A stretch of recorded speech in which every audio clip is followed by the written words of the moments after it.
కానీ కార్యకర్తలు కానీ, ఎందుకంటే నాకు పోరాట పందాలో పనిచేసే నాయకులు కార్యకర్తలు అంటే చాలా ఇష్టం. ఈ రోజు వాళ్ళు కార్యాలయానికి వచ్చారు కాబట్టి చెప్పడం కాదు కానీ ఇటీవల కాలంలో గునుకుల కిషోర్ చేసినటువంటి పోరాటాలు ఏదైతే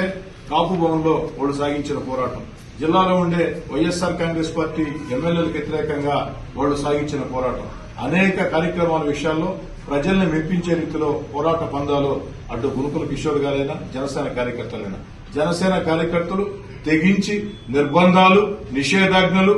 అణచివేతలను ఎదుర్కొంటూ సాగిస్తున్నటువంటి స్ఫూర్తి నిజంగా పవన్ కళ్యాణ్ గారి వెంట నడుస్తున్నటువంటి కార్యకర్తలందరినీ పేరు పేరు అభినందిస్తూ నెల్లూరు రూరల్ నియోజకవర్గంలో ప్రతి జనసేన కార్యకర్తని గుండెల్లో పెట్టుకుంటానని, ప్రతి జనసేన కార్యకర్త మనోభావాలకి అనుగుణంగా నడుచుకుంటామని, భవిష్యత్తులో నెల్లూరు రూరల్ నియోజకవర్గంలో తెలుగుదేశం జనసేన కలిపి ఒక తిరుగులేని అజేయ శక్తిగా ముందుకు సాగుతుందని తెలియదు.